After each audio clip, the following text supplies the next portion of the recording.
मेरा नाम हिमांशु रॉय है। मैं गायनेकोलॉजिस्ट हूँ और 25 साल से मैं रिप्रोडक्टिव एंडोक्राइनोलॉजी के फील्ड में या इनफर्टिलिटी के फील्ड में काम कर रहा हूँ बिहार में।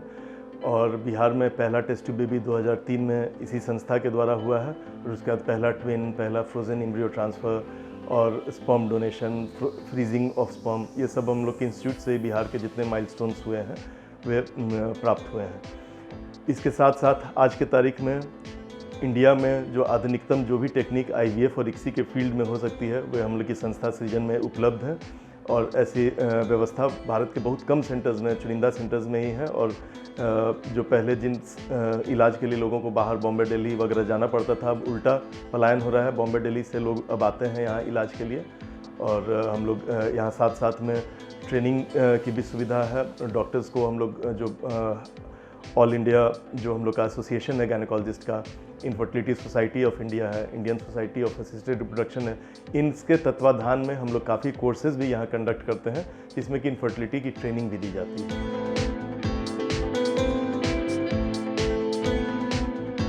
हम लोग अगर लाइफस्टाइल की बात करें तो आधुनिक युग में, जिसमें कि स्त्री और पुरुष दोनों पेशेवर होते हैं, नौकरी पेशा होते हैं और कभी कभी एक जगह रहने पे भी और कभी कभी अलग अलग स्थानों पे भी रहने पे वे लोग आपस में मिल नहीं पाते हैं। कैरियर के प्रति इतने ज़्यादा ओरिएंटेड होते हैं, लगता है कि कैरियर में ही पहले कुछ मुकाम हासिल कर लिया जाए। और इन सब के कारण, या तो साथ नहीं रह पाने के कारण या एज ज़्यादा हो जाने के कारण, स्पेशली औरत का अगर एज ज़्यादा हो जाता है तो इन सब हालत में हम लोग को देखा जाता है कि लाइफस्टाइल प्रॉब्लम्स के चलते ये दिक्कत होती है बांझपन की। जो कपल्स को आराम से बच्चे हो सकते थे वो लोग अपना चाइल्ड बियरिंग 5 साल 10 साल डिले कर दिया और उसके चलते फिर बाद में प्रॉब्लम होने लगता है। इसलिए कि औरतों में मैंने बताया कि काफ़ी एज इम्पॉर्टेंट फैक्टर होता है। उसके अलावा टाइट कपड़े पहनना, स्मोकिंग, अल्कोहल यूज़ का उतना ज़्यादा डायरेक्ट इफेक्ट इस पर नहीं पड़ा है, लेकिन सिगरेट का बहुत ही स्ट्रॉन्ग इफेक्ट होता है और पैसिव स्मोकिंग का भी इफेक्ट होता है। स्पर्म्स में भी, औरतों में भी देखा गया है, उनके एग्स डैमेज होते हैं और साथ ही साथ अबॉर्शन का भी चांसेस बहुत बढ़ जाता है। तो जो लोग भी प्लान कर रहे हैं प्रेगनेंसी के लिए, उन्हें इस बात का ध्यान रखना चाहिए कि वे हेल्दी डाइट लें और किसी भी तरह के नशा से बिल्कुल दूर रहें। करने के पहले, जैसे आजकल डायबिटीज़ वगैरह और थायराइड की डिजीज़ भी काफ़ी कॉमन हो गई और इसके चलते भी अफेक्ट होता है प्रेगनेंसी और फर्टिलिटी।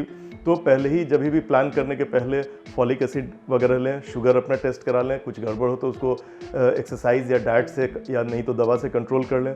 थायराइड की उसी तरह समस्या है तो पहले कंट्रोल कर लें। और ड्यूरिंग प्रेगनेंसी भी बहुत ज़रूरी है कि थायराइड और शुगर को मॉनिटर करते रहें ताकि प्रेगनेंसी आउटकम भी बहुत अच्छा हो। तो ये सब लाइफस्टाइल प्रॉब्लम होता है। आजकल काफ़ी युवाओं में और यंग लोगों में भी जो फैशन चला है, इसे फैशन नहीं कहा जाएगा, जिम करना तो अच्छा बात होता है, लेकिन कुछ लोग उसमें दुरुपयोग करने लगते हैं ड्रग्स का, स्पेशली स्टेरॉइड्स का और टेस्टोस्टेरोन का। तो ये जो है उन्हें सावधान काफ़ी रहना चाहिए, इसलिए कि ये सब दवाओं के सेवन से भले बॉडी बनता हो, टेम्पररी उसका इफेक्ट होता है, लेकिन उससे स्पर्मेटोजेनेसिस निगेटिवली इफेक्ट होता है। तो पुरुषों में इसके चलते बांझपन की समस्या भी फ्यूचर में हो सकती है। तो भले देखने में वो कितने भी हट्टे कट्टे लगे, उसके चलते उनका स्पर्म काउंट वगैरह में फॉल होने का डर रहता है। तो खासकर युवाओं से, या जो लोग शादीशुदा हैं और एक्सरसाइज करने जा रहे हैं, जिम जा रहे हैं, वो एक्सरसाइज ज़रूर करें, बहुत हेल्दी चीज़ होता है और वह लिबिडो बढ़ाता भी है, बट ड्रग्स का इस्तेमाल नहीं करें अपने बॉडी बिल्डिंग करने में।